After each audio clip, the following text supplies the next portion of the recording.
ఇప్పుడు ఏదైతే కనుక నక్కపల్లిలో ఈరోజు శంకుస్థాపన చేస్తున్నారో RSR metal company steel plant దానికి భూములు ఇవ్వటానికి కూడా ప్రజల్ని అడ్డం తిరిగేటట్టు చేసిన వైసీపీ నాయకులను అసలు ఎలా చూడాలంటారు దీన్ని? అసలు ఈ వైసీపీ నాయకులను అందరినీ అరెస్ట్ చేసి లోన పడేయాలండి. ఈడున్న కాడి నుంచి జనాల మనస్తత్వాన్ని పాడు చేస్తున్నారు, కానీ వాళ్ళు మంచి చేద్దామనే ఉద్దేశం లేదండి వాళ్ళకి. ప్రజలు ఎట్లా నాశనం అవుతారా అనే ధ్యేయం తప్ప ఈ వైసీపీ నాయకులకి ప్రజలు బాగుండాలి, రాష్ట్రం బాగుండాలి, దేశం బాగుండాలనే ఆలోచనే లేదండి ఈ వైసీపీ నాయకులకి. గూగుల్ కంపెనీ మీద వైఎస్ఆర్సీపీ ఎంపీ గురుమూర్తి గారు కేసు వేయటం, దానికి భూములు ఇవ్వటం ఆపండి అని చెప్పి హైకోర్టులో కేసు వేయటాన్ని అసలు ఎలా చూడాలంటారు? ఎట్లా పాడు చేయాలి రాష్ట్రాన్ని? ఇప్పుడు ఉద్యోగాలు వస్తున్నాయి, రాష్ట్రం డెవలప్ అవుతుంది, అవన్నీ చూసి ఓర్వలేక ఈ ఓర్వలేని తరంతో దావా వేస్తే అదేముంది, రేపు కొట్టేస్తారు. అందుకనే ఎట్లాగట్లా వీళ్ళని బదనాం చేయాలా, జనాల్లో పాపులారిటీ లేకుండా చేయాలనే ఒకే ధ్యేయం తప్ప జగన్మోహన్ రెడ్డి గారిది రాష్ట్రం బాగుండాలి, ప్రజలు బాగుండాలి, అభివృద్ధి చెందాలనే ఆలోచనే లేదండి ఈ వైసీపీ నాయకులకి. మరి ఏమైపోతారో ఏమో కానీ వాళ్ళు రేపు ఈ 11 సీట్లు కూడా రావు 2020. మీరేమో ఆ మాట అంటున్నారు సార్. వాళ్ళు అంటుంది ఏంటంటే కనుక ఉచితంగా భూములు ఇచ్చేసే కంపెనీలకు అంతంత భూములు ఇవ్వటం అవసరమా, 99 పైసలకు భూములు ఇవ్వటం అవసరమా, కంపెనీలకు దోచి పెడుతున్నారు, వీళ్ళు దాచుకుంటున్నారు, దాంట్లోంచి వచ్చిన డబ్బులు వీళ్ళు దాచుకుంటున్నారు అనే మాట అంటున్నారు కదా సార్. మరి దాచుకుంటున్నారు అనకపోతే వాళ్ళు ఉండరండి. ఉన్న 10% ఉన్నారు ఇప్పుడు మొత్తం మీద, వాళ్ళ వాళ్ళ కార్యకర్తలు కానీ, వాళ్ళ ప్రజలు కానీ, వాళ్ళ ఓటర్లు కానీ. 40% అని వాళ్ళు చెబుతున్నారు కదా సార్. 40% ఇదివరకు ఉన్నది అధికారంలో ఉన్నప్పుడు, 30% పోయింది, ఇప్పుడు 20% ఎలక్షన్కి ముందే పోయింది, 10% ఎలక్షన్ తర్వాత పోయింది. ఇప్పుడు ఉంది 10%. వాళ్ళే రఫా బ్యాచ్. వాళ్ళు ఆ రఫా చేసి ఆ 10%ని మళ్ళీ 50% చేయాలని చూస్తున్నారు. వాళ్ళ జన్మలో జరగదు ఇది. ఆ 10% కూడా రావు రేపు ఎలక్షన్లో చూడండి సార్. ఒకవైపు అసెంబ్లీ సమావేశాలు పూర్తయిపోయినాయి. ఈ అసెంబ్లీ సమావేశాలకు కూడా జగన్మోహన్ రెడ్డి గారు హాజరు కాలేదు. అసెంబ్లీ సమావేశాలు మొదటి రోజు ప్రెస్ మీట్ పెట్టారు, చివరి రోజు ప్రెస్ మీట్ పెట్టారు. మొదటి రోజు నేను అడిగిన దానికి చివరి రోజు వరకు ఈ అసెంబ్లీ సాక్షిగా సమాధానం చెప్పలేకపోయింది కూటమి ప్రభుత్వం అంటూ ఆయన నిష్ఠూరాలు ఆడిన పరిస్థితి ఎలా చూడాలంటారు? ఇప్పుడు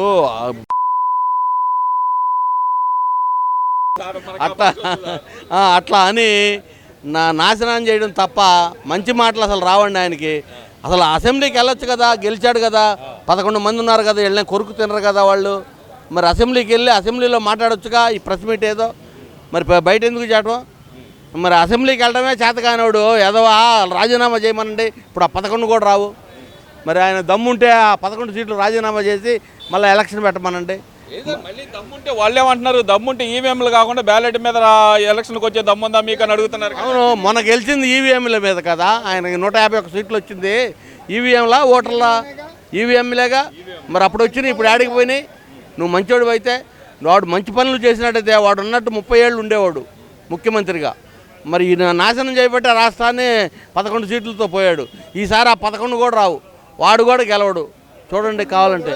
ఒకవైపు చూస్తే కనుక సెంట్రల్ ఎలక్షన్ కమిషన్ మీద 190 మంది ఎమ్మెల్యేలు అవిశ్వాస తీర్మానం పెట్టారు. ఆయన ఈవీఎంల మీద ఆయన తీసేయాలి, జ్ఞానేష్ కుమార్ గారిని తీసేయాలని చెప్పి రాజ్యసభలో వాళ్ళు నోటిఫికేషన్ ఇచ్చారు. 190 మంది ఎమ్మెల్యేలు, 190 మంది ఎంపీలు. మరి దాంట్లో వైఎస్ఆర్సీపీ వాళ్ళు ఎందుకని పాల్గొనలేకపోయారు? ఇక్కడేమో ఈవీఎంలను గొడవ చేస్తున్నారు, అక్కడ మాత్రం ఎందుకని వెనకడుగు వేశారనుకోవాలంటారు? అది నేను మంచిదే కాబట్టి అది ఉంచమంటున్నాడు. వాడికి వెళ్ళి అయితే లోన్ దిగుతారు. ఇన్ని మోడీ చేస్తారు సార్. మోడీ సపోర్టే కానీ లేకపోతే ఉంచేవాళ్ళు. ఆ మోడీ వెనకుండి నాటకం ఆడిస్తున్నాడు. వీళ్ళేమో వాళ్ళ అభివృద్ధి కోసం వాళ్ళతో పని ఉంది కాబట్టి వీళ్ళు మెలకొని ఊరుకుంటున్నారు. లేకపోతే 2 సంవత్సరాలు బయట వచ్చడం ఏంటంటే జగన్మోహన్ రెడ్డి గారిని ఎప్పుడో 2 నెలల్లో లోన్ వేయాల్సిన వాడిని 2 సంవత్సరాలు అయినా వేయలేదు. ఎందుకు వేయలేదంటే జనమే వాళ్ళ మట్టి వాళ్ళు గడుచుకుంటారులే, రేపు ఎలక్షన్లో ఎటు ప్రజలే బుద్ధి చెబుతారు, ఈసారి ఎలక్షన్కి అసలు రాడాడు అని వాడిని బయట ఉంచుతున్నారు. లోన్ వేసిన కానీ మళ్ళీ అభిమానం పెరిగిద్దేమో అని వీళ్ళకి భయం. సరే సార్, ఇవన్నీ ఒకెత్తు అనుకుందాం సార్. ఇప్పుడు జగన్మోహన్ రెడ్డి గారు అంటుంది ఏంటంటే కనుక కూటమి ప్రభుత్వం వచ్చిన తర్వాత ఉద్యోగ అవకాశాలు తగ్గిపోయినాయి, గవర్నమెంట్ ఉద్యోగాలు తగ్గిపోయినాయి అంటున్నాడు. నిజమేనా సార్ అది? ఉద్యోగాలు వస్తున్నాయి కదండి, రోజు పేపర్లు వేస్తున్నారు. 16,000 ఉద్యోగాలు ముందే ఇచ్చారు. 10,000 ఉద్యోగాలు నిన్నేశారు. జనం ఇతర రాష్ట్రాలు, ఇతర దేశాల నుంచి నాయకులు వస్తున్నారు. వీళ్ళకి ఉద్యోగాలు రావట్లేదంటే వాళ్ళ కళ్ళు ఉన్నాయా, కళ్ళు పోయినాయండి వాళ్ళకి. సరే, ఇవన్నీ ఒకెత్తు అనుకుందాం సార్. ఈ మధ్యకాలంలో వైసీపీ నాయకులు మళ్ళీ భాష పాత ప్రవర్తనకైతే వెళ్తుంది. ఉగాది సందర్భంగా ఏదైతే గనక భువనేశ్వర్ గారు రాలేదు, భువనేశ్వర్ గారి గురించి రోజా గారు మాట్లాడుతూ ఎక్కడైనా పాలు పితకడానికి వెళ్ళిందా అంటూ ఆ మాట్లాడటాన్ని అసలు ఎలా చూడాలంటారు? అసలు ఆమె రాజకీయ నాయకురాలు కాదండి, రికార్డింగ్ డాన్సరు.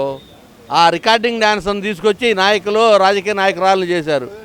రికార్డింగ్ డాన్స్ వేసేవాళ్ళు ఏం తెలుస్తే దిగులాగా లోకిలమ్మడి తిరగడానికి వెళ్ళలేదుగా, పాలు పితకడానికి వెళ్ళింది అనుకోండి, అది మంచి పనేగా. పని చేసుకోవడానికి వెళ్ళింది.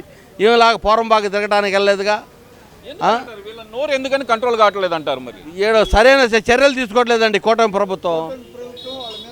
అది సరైన చర్యలు తీసుకోవాలా. ఎస్పీని డిఎస్పీని ఆడవాళ్ళు కూడా ఉన్నారు, వాళ్ళలో ఎస్పీలు డిఎస్పీలు. వాళ్ళని గుడ్డలు ఇప్పి తీసి తిప్పుతాను, గుడ్డలు ఇప్పి తీసి కొడతాను అని చెప్తే ఎంత అరాచకం అండి. అట్లాంటి వాళ్ళు కూడా లోన్ వేయలేదు కదా. ఇప్పుడు అదే మాట ఏదైతే కనుక జైబీవీరావు పార్టీ అధ్యక్షుడు జడ శ్రావణ్ కుమార్ కూడా అదే మాట అంటున్నాడు. జగన్మోహన్ రెడ్డి మాటని జడ శ్రావణ్ కుమార్ అంటున్నారు. పోలీసుల బట్టలొప్ప తీసి నిలబెడతానని. ఎందుకని ఇదే మాట వస్తుంది అనుకోవాలంటారు వాళ్ళందరికీ? పోలీసు వాళ్ళ ఇదండి, పోలీసుల్ని భయపెడతానికి పోలీసు వాళ్ళే సరైన చర్య తీసుకోవట్లా. ఇప్పుడు మనం అక్కడ నిలబడొద్దు అంటే అక్కడ నిలబడితే కర్ర తీసుకొని కొడతారు. వాడు బారిగేట్లు తీసి పారినకి జనాలను ఎగదవుతుంటే వాళ్ళ మీద చర్యలు ఎందుకు తీసుకోవట్లేదు? ఇప్పుడు చర్యలు ఎవరైనా తప్పు చేస్తే తప్పే కదా. మరి వాళ్ళ ఎమ్మెల్యే అయితే పోలీసుల్ని గుడలిప్పి తీసి కొడతాను, పోలీసుల మీదకి జనాలను ఎగదోలటం అది కరెక్టేనా? మరి అది చేసినప్పుడు వాళ్ళు ఎందుకు చర్యలు తీసుకోవట్లా? అదే చర్యలు తీసుకొని 4 ఉతికితే చెప్పినట్టేనరు వాళ్ళు. అది చేయట్లేదండి వీళ్ళు. ఈ కూటమి ప్రభుత్వం వాళ్ళ ఈ మంచితనం మూలన వాళ్ళు పెట్టలేకపోతున్నారు. అదే చర్యలు వాళ్ళు తీసుకొని ఉంటే, పోలీసు వాళ్ళు కనుక చర్యలు తీసుకుంటే వాళ్ళు అంత పెట్టలేకపోరు. ఆమె ఆడికిపోతే నీకెందుకు? వాళ్ళ నాయకురాలు తిరుపతి వెళ్ళ 5 సంవత్సరాల పరిపాలన చేసి, మరి తిరుపతి వెళ్ళని దాన్ని ఆమెను అడగడం చేత కాదు. ఈ మీటింగ్కి రాలేదని నానా మాటలు అంటే ఎట్లాగా? అది ఎంత న్యాయం? ప్రజలు గమనిస్తున్నారండి, ప్రజలు అన్నీ చూస్తున్నారు, అన్నీ గమనిస్తున్నారు. ఈసారి 29 ఎలక్షన్లో ఆ 10 సీట్లు కూడా రావు, అది గ్యారంటీ. అట్లా ఉంది ప్రజల్లో వాళ్ళ మీద మానవ అభిమానం.